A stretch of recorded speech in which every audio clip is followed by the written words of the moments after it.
Bonjour à tous, nous nous retrouvons dans ce live de 12h30 pour parler des suites définitives cette fois-ci de l'affaire Paul Bismuth. Allô Paul? Paul Bismuth, vous savez, c'est ce président de la République qui se fait appeler Paul Bismuth. Bismuth, c'est un produit assez toxique d'ailleurs. Pas autant que le Novichok dont nous avons parlé hier, mais quand même. Donc il est avec Herzog, c'est son avocat, et il semblerait qu'il complote. Ils sont sur écoute, semble-t-il, pour essayer de soudoyer un haut magistrat de la Cour des comptes, Zibert. Ils seront condamnés finalement tous les trois à des peines de prison similaires, avec interdiction de porter la robe en plus pour le malheureux Herzog, maître Herzog. Évidemment, les intéressés crient au scandale. Nous sommes innocents de toutes les fautes dont on nous accuse et dont on nous a condamnés. Un président de la République, tenez-vous bien, va porter plainte contre la France. Et oui, pourquoi? Parce qu'il va maintenant se rendre devant la Cour européenne des droits de l'homme pour faire condamner son propre pays. Lui, qui s'était promis de servir son pays pour toujours, il va essayer de le faire condamner. C'est amusant, cette partie de ces choses un peu sympathiques que l'on a parfois avec les décisions de justice. Rappelez-vous Alain Juppé, les magistrats avaient été d'une extraordinaire sévérité à son égard, et ils avaient même conclu qu'Alain Juppé avait trahi le peuple souverain. Lui, le Premier ministre. Il faut rappeler que la justice prétend, elle, juger au nom du peuple souverain. Des fois, on en doute. Est-ce qu'on en doute dans cette affaire? C'est controversé.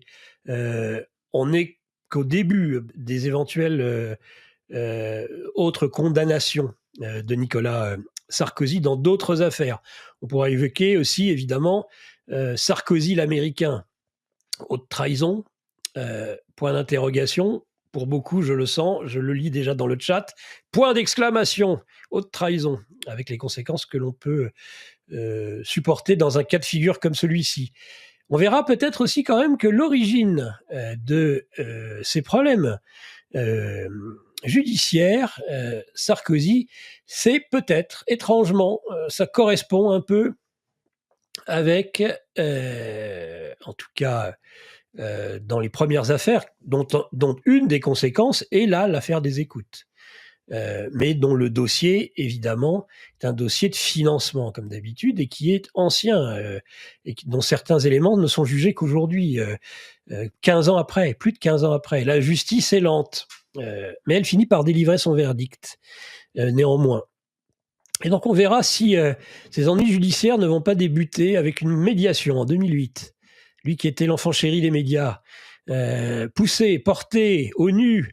Sarkozy, c'était vraiment le nouveau champion qu'il fallait à la France après les 5 années du roi fainéant Jacques Chirac, qu'il avait trahi. Mais Chirac, qu'on l'ait trahi, n'est-ce pas lui-même un super traître? Qui a trahi sera trahi. Ça, c'est une règle d'or politique. On se demande si celui qui est aujourd'hui au pouvoir sera lui aussi peut-être trahi un jour. Il en a trahi beaucoup, au demeurant.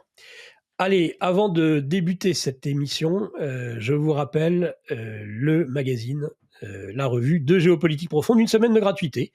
Vous voyez la figure de Donald Trump qui s'avance. Il sera là en janvier, à partir du 20 janvier. Ici, c'est la revue de novembre. Celle de décembre arrive dans les boîtes aux lettres, en ce moment. Une semaine de gratuité, ce qui permet d'accéder ainsi à l'espace privé et aux formations en termes de décentralisation financière.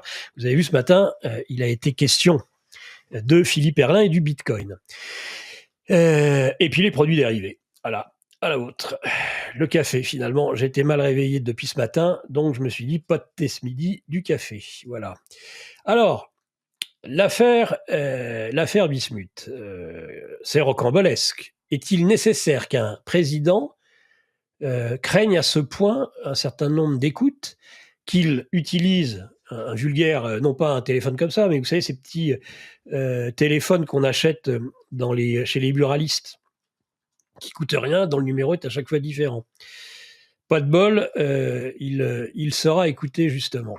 Alors, on peut tout de suite se poser la première question par rapport à ce sujet, qui est quand même un élément flagrant. C'est-à-dire, a-t-on le droit, la justice a-t-elle le droit d'écouter dans un cas de figure tel que l'affaire qui était en question, qui était une affaire de détournement financier à des fins probablement politiques, ou d'enrichissement personnel, ou les deux, tout simplement. Est-ce qu'on a le droit d'écouter un avocat avec son client? Ça interroge quand même. Clairement, ça interroge. Donc, quand on nous parle d'état de droit qui est formidablement respecté, indéniablement, la Déclaration des droits de l'homme, là-dessus, est assez claire. Et l'État français, je le pense, sera condamné dans cette affaire. Je serais bien surpris qu'il en soit le contraire, parce que la Cour européenne des droits de l'homme, là-dessus, statuera sans même qu'elle ait d'ailleurs réellement besoin d'interpréter. Parce que oui, on n'écoute pas un prévenu avec son avocat. Ça, c'est une base. Tout le reste, c'est autre chose. Que les écoutes soient autorisées dans certains cas de figure, et d'ailleurs, c'est tout à fait souhaitable en termes de sécurité. Mais on n'a pas affaire à quelqu'un dont, en plus, le danger serait imminent. Eux peuvent arguer qu'il y avait ce danger de corruption. Ils seront condamnés tous les trois, de toute façon. Le magistrat, l'avocat et le politique. Et c'est pas le bon, la brute et le truand, là. C'est, d'après la justice, toujours les trois truands qui se sont concertés. Sarkozy crie à l'injustice, se conformera néanmoins à sa peine. La peine, définitivement confirmée par la Cour de cassation, en tout cas pour les juridictions françaises. En première instance, appel, Cour de cassation. Eh bien, il y a 3 ans de prison, dont un an ferme. Et cet enferme, eh bien, va être aménagé. Il ne va pas aller en prison. Il va aller d'ici un mois à peu près devant le juge d'application des peines. Il y a un aménagement qui est demandé. On aura donc un Sarko avec son petit bracelet électronique. Bon. Avec des contraintes, je le rappelle. Le bracelet électronique, ça a un certain nombre de conséquences sur la liberté, puisque eh bien, il vous faut borner avec un bracelet. Vous ne pouvez sortir qu'entre telle heure et telle heure sur des autorisations. À partir d'une certaine heure le soir, vous devez être rentré chez vous. Vous pouvez avoir des officiers de probation qui viennent vérifier. Et puis, il y a cet aspect électronique qui fait que normalement, on sait où vous vous trouvez. Donc, terminer pendant un an les beaux voyages, les conférences payées à prix d'or, Nicolas Sarkozy. Il faudra se conformer, sauf autorisation exceptionnelle, à devoir rester. Alors où, dans quelle résidence, dans quelle demeure? Celle de son épouse peut-être, dans sa très belle demeure de la Côte d'Azur, ou un autre endroit qu'il aura lui-même choisi. J'avoue que je n'en sais rien. Et je m'en moque d'ailleurs, je pense tout comme vous. Mais par contre, oui, il a été condamné. Et ça, oui, c'est historique, c'est un séisme indéniablement, parce que on n'a jamais vu de président de la République terminer ainsi en prison. C'est pas que ça n'a pas failli arriver. Mitterrand est mort très vite, donc des affaires qui auraient pu sortir le concernant et sur son dos, et Dieu sait comme il y en avait. Il avait réussi à échapper un peu au travers les gouttes. Il faut dire que la gauche est très forte pour instrumentaliser la justice. Quand on regarde bien, non, ils sont pas plus honnêtes. C'est pas parce qu'ils n'ont pas été condamnés qu'ils sont plus honnêtes. C'est qu'ils sont plus roublards. Et surtout, ils sont les champions du monde, toute catégorie, la gauche, pour infiltrer les institutions en général. Regardez le service public télévisé. Dès 1980, au prétexte que, avec De Gaulle, c'était terrible, il y avait une censure épouvantable à l'époque de l'ORTF. C'est vrai que c'est vachement mieux aujourd'hui, alors que tout ou presque est privé. Bah non, moi je pense que c'est l'inverse. Donc ils sont champions pour infiltrer, alors évidemment ils infiltrent la justice. De toute façon, il faut savoir que le CO, ces magistrats comme ces administratifs, que ce soit l'ENA ou l'École nationale de la magistrature de Bordeaux, il faut bien savoir une chose, c'est que 90% des heureux futurs magistrats sont de gauche.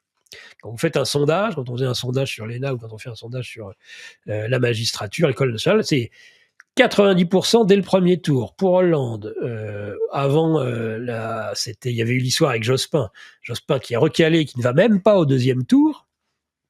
Ça, c'est le vote des Français.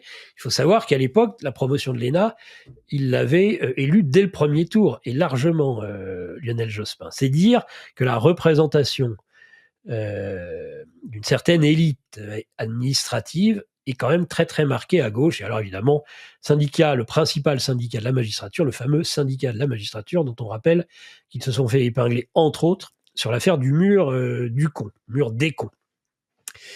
Le mur du con, c'est une rubrique, je crois, du Canard enchaîné, alors que le mur des cons, eh bien, c'est un certain nombre de personnalités de tête de Turc, hein, c'est le cas de le dire, qu'avaient les magistrats contre souvent des politiques, et en figurait en très bonne place Nicolas Sarkozy, qui a toujours eu des relations difficiles avec la justice. Ça remonte probablement à l'époque où il était ministre de l'Intérieur. En tant que ministre de l'Intérieur, on sait très bien que les relations en général entre le garde des Sceaux et le ministre de l'Intérieur dans un gouvernement, c'est rarement quelque chose qui fonctionne bien.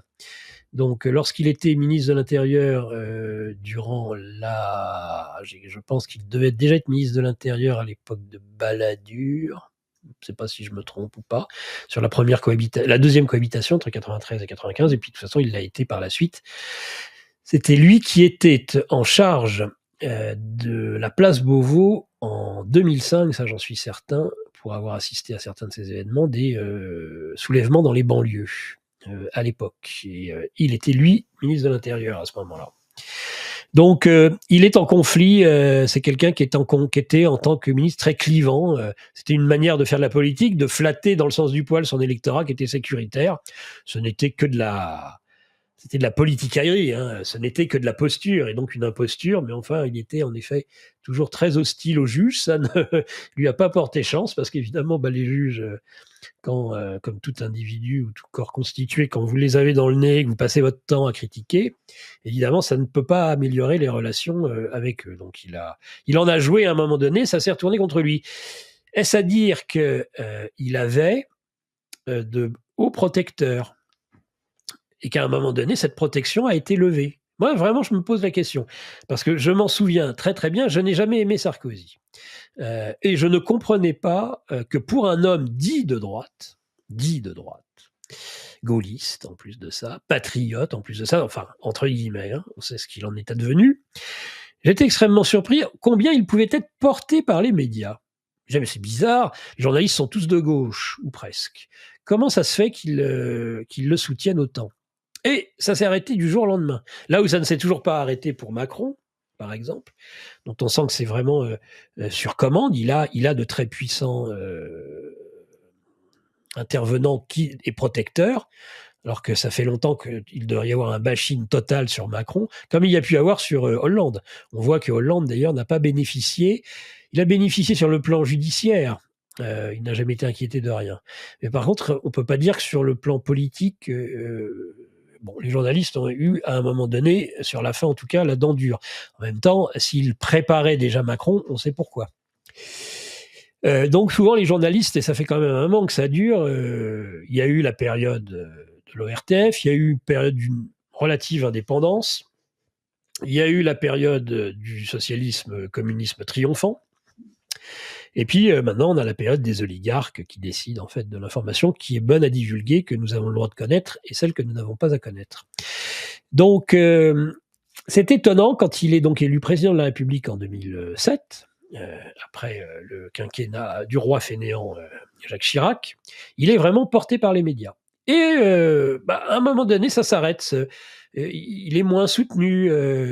Il a même été soutenu face à Ségolène Royal. Et très rapidement, ce sera Strauss-Kahn. On sait comment ça s'est terminé. Au demeurant, qui va obtenir la faveur des journalistes et des médias. Tiens. Qu'est-ce qui a bien pu se passer pour que ces puissants soutiens abandonnent à son triste sort Nicolas Sarkozy et que des affaires sortent les unes après les autres, comme à un certain moment avec Jacques Chirac, lui-même qui, de toute façon, n'a jamais été vraiment aimé des médias, lui.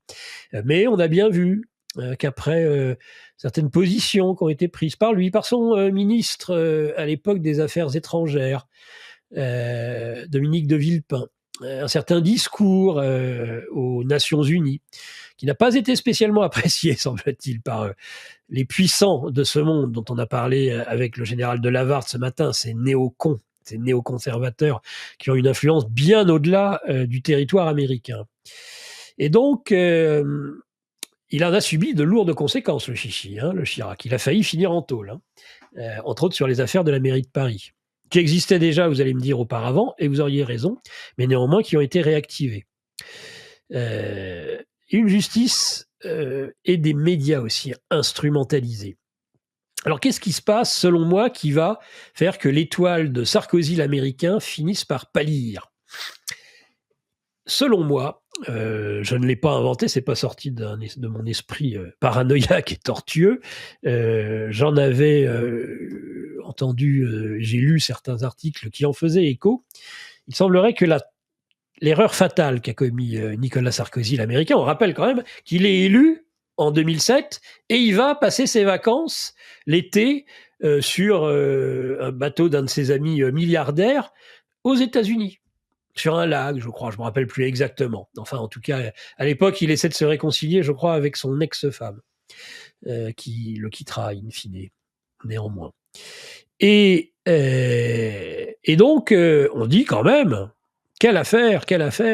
Il est, pour un président, il est sur le bateau des Bouygues, le bateau Bouygues, qui a beaucoup aidé, qui a beaucoup porté avec TF1. Vraiment, c'était ils ont vraiment fait le boulot. C'est le job, comme on dit, pour qu'il se fasse élire. Donc, il se fait élire et il s'en va sur le yacht Bouygues passer des vacances bien méritées et essayer par la même occasion de sauver son couple. Donc, on ne comprend pas comment son étoile peut pâlir à ce point à un moment donné, comment des journalistes qui le soutenaient, la boîte à cons, TF1, vous savez, c'est l'histoire des Guignols, eh bien, c'est avec le rire de Foucault, je crois. Voilà, donc il est dans ces aspects de son évolution politique. Alors en 2008, il se passe quelque chose qui, à mon avis, va lui être fatal. C'est pas tant les histoires de la crise des subprimes, du fait qu'il ait sauvé ou non le système, l'euro à ce moment-là, et les banques, le système bancaire européen, une négociation, épineuse négociation en 2008. On se frictionne entre Russes et Géorgiens. C'est Medvedev, d'ailleurs, qui est président à ce moment-là. Ce n'est pas Poutine. Poutine est son Premier ministre. Il y a eu un jeu de chaises musicales entre les deux. Et Medvedev, qui ne rigole pas, même si on le jugeait mou, actuellement, c'est pas vraiment ce qu'on pense. Donc, déclenche les hostilités. Les forces géorgiennes sont très très vite mises hors d'état de nuire. La Russie, elle n'était pas la puissance qu'elle est devenue, mais enfin, la petite Géorgie ne faisait pas le poids. Et là, on sait que sur cette affaire géorgienne, qui est un précédent finalement, une sorte de répétition générale du Maïdan en 2014, on sent qu'il y a une volonté de provocation déjà des Russes, et que derrière, indéniablement, à cette époque, il y a déjà évidemment l'OTAN, il y a déjà les Américains, ils poussent déjà par des provocations. Et là, c'est la Géorgie, et ils ciblent la Géorgie en disant on va déstabiliser au niveau de la Géorgie. Et alors, quel imbécile, avec son ministre Kouchner, Sarkozy échappe à ses mentors, échappe à ceux qui le dirigent en sous-main, et il se précipite en Géorgie, entre Tbilissi et Moscou. Il fait de nombreux allers-retours pour essayer d'obtenir justement le retrait des troupes russes.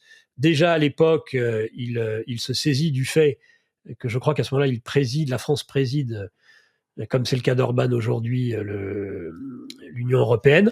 Donc il a en plus, il est investi de tout le poids de l'Union européenne pour justement éviter, c'est pas l'Union européenne qui oublie les accords de Minsk, là c'est l'inverse, qui obéit à l'américain parce qu'il faut provoquer cette opération spéciale de 2022. Là, au contraire, il y a encore, semble-t-il, chez le bonhomme, un minimum d'indépendance par rapport à certains de ses mandants. Et au lieu de laisser les choses se faire, de s'indigner, de provoquer des sanctions, en disant voilà, le jeu était déjà de se dire on va sanctionner, on va commencer à les sanctions contre la Russie. non seulement en faisant les monsieur bons offices, ça loupe, et en plus de ça, il aggrave son cas, le bonhomme, puisque lorsque entre Européens, ils se demandent est-ce qu'il faut sanctionner la Russie de Medvedev, il est avec les Allemands, le couple franco-allemand à ce moment-là fonctionne mieux qu'aujourd'hui. Ils sont l'un et l'autre, contrairement aux Anglais, contrairement, on s'en doute, les Baltes, les Polonais, beaucoup de pays d'Europe de l'Est qui, il ne faut pas oublier à ce moment-là, ont le souvenir cuisant encore de l'Union soviétique, veulent des sanctions lourdes contre la Russie, et les franco-allemands disent non. Non, non, non. On va pas aller jusque-là. Ils blâment les Russes, mais j'ai envie de dire, on est encore. Est-ce qu'il y avait encore une once de gaullisme, de politique gaulliste chez Sarkozy, qui, on le rappelle, traditionnellement, De Gaulle, le premier, c'est ce qu'il doit d'ailleurs aux soviétiques, en tout cas à la diplomatie soviétique, pour nuance, entre autres lorsque il lui laisse la tête hors de l'eau, et heureusement qu'il y a ce soutien, parce que le moins qu'on puisse dire, c'est que les Américains n'apprécient pas spécialement De Gaulle. Rappelons le livre d'Éric Branca, bien sûr, sur ce sujet que nous avons déjà accueilli sur Géopolitique profonde, sur l'ami américain. Tiens donc. Avec des amis comme ça, franchement, on n'a pas besoin d'ennemis. Donc, voilà, indéniablement, il fâche l'oncle Sam, et certainement de puissants intérêts derrière cette affaire, parce qu'il y a vraiment une mise en scène, un narratif qui était prêt à se développer, et en se fâchant, en s'aliénant justement ces puissants inspirateurs de la politique occidentale, néoconservatrice de l'autre côté de l'Atlantique, eh bien, je pense qu'il se tire une balle dans la tête, politiquement, et bien plus qu'une balle dans le pied. Il s'en remettra pas. C'est à partir de... Très vite, il y a décrochage avec les journalistes. Moi, je l'observe, parce que j'observe la chose, ne l'aimant pas, je me marre de voir qu'il commence à le vilipender, à critiquer, puis ça commence à sortir les affaires. Mais en réalité, on le sait bien, il y a au niveau des rédactions, ou à un niveau supérieur, il y a des donneurs d'ordre. C'est pas possible autrement. On peut pas se basculer comme ça en si peu de temps, alors que après tout, c'est un drôle de succès sur les subprimes. À tort ou à raison, il s'enorgueillit d'avoir sauvé, ou d'avoir été fait partie de ceux qui ont vraiment sauvé le système international financier à l'époque. Donc, est-ce que c'est ça qui est à l'origine de ces ennuis, qui aujourd'hui, finalement, avec la lenteur de la justice, on se rend bien compte que on va pas dire que c'est la rancune tenace de ceux qui lui en voudraient depuis 2008, qui sont... mais disons tout simplement que la justice, évidemment, ce qu'on cherche à faire toujours, c'est comme ce malheureux Fillon qui est blanc comme un linge maintenant, est puni sévèrement par la justice pour un costard ou deux et quelques menus émoluments pour son épouse. Il s'en fiche, l'important c'est de déclencher les affaires, ça va le discréditer, Sarkozy. Toutes ces affaires, évidemment, vont le discréditer profondément. Et donc, on va attaquer surtout sur le financement de sa campagne de 2007. Alors qu'il se révèle être un bon petit soldat des intérêts américains. C'était Obama qui était au pouvoir à ce moment-là, qui d'ailleurs dit on a fait une connerie avec la Libye. Tiens donc, c'est clair qu'ils ont fait une connerie. Mais Sarkozy, alors il y avait peut-être ses intérêts propres, financés par Moammar Kadhafi, lune de miel extraordinaire. Il plantera même sa tente dans les jardins de l'Élysée, je crois. C'est dire, le Kadhafi. Et Cecilia, d'ailleurs, joue un rôle important avec la libération des infirmières bulgares. Bon. Donc, et puis quelques temps après, donc cette fin tragique pour le chef d'État libyen. Et donc on se dit, mais est-ce qu'il a voulu effacer des preuves? Pourquoi a-t-il fait ça? D'abord parce qu'il a obéi à des intérêts américains. Clairement. En tout cas, si ce n'est d'Obama lui-même, de certains intérêts américains. Donc il est là-dessus, il est impeccable, si j'ose dire, et il fait tellement bien son boulot d'ailleurs qu'il est à ce moment-là porté par les médias. Mais donc les choses changent. J'en reviens sur l'affaire libyenne, c'est qu'il y a, c'est comme l'affaire Tiakedine, il y a tout un tas d'éléments d'enquête encore aujourd'hui. Il y a l'affaire Big Malion aussi, donc de cette société qui était l'interface entre l'UMP à l'époque, oui, ça s'appelait l'UMP, et lui-même. Donc sur les financements de campagne, il y avait cette société, enfin disons que cette société facturait fortement pour de bien petits services l'UMP, ce qui est un détournement d'argent public quand on sait que les partis politiques sont financés par les deniers publics. Donc des affaires, en veux-tu, en voilà, et je ne voudrais pas dire de bêtises, mais en janvier justement, en janvier, eh bien, Monsieur Sarkozy retourne devant la justice. Tiens, je vois les photos. Il était tout jeune avec Medvedev à côté de lui en 2008, Sarkozy. Il avait une tête de jeune premier. C'est plus vraiment le cas aujourd'hui. Il va donc repasser début du mois de janvier devant ces juges. Que je ne dise pas de bêtises, que je ne vous dise pas de bêtises. Et ce sera cette fois-ci dans le cas de dans le cas du financement justement de la campagne présidentielle de 2007. Voilà. Et donc la campagne présidentielle de 2000, donc c'est en janvier 2025. C'est le procès portant sur les soupçons de financement libyen de sa campagne présidentielle, donc qui s'ouvre en janvier 2025. Il encourt, tenez-vous bien quand même pour la bagatelle cette fois-ci, de 10 ans de prison et de 5 ans d'inéligibilité. Bon, l'inéligibilité, je crois qu'il s'en fout. Par contre, 10 ans de prison à 70 ans, on va dire que c'est quand même pas une bonne nouvelle. Et que les juges, à mon avis, ayant la mémoire longue et n'ayant pas décoléré, eh bien...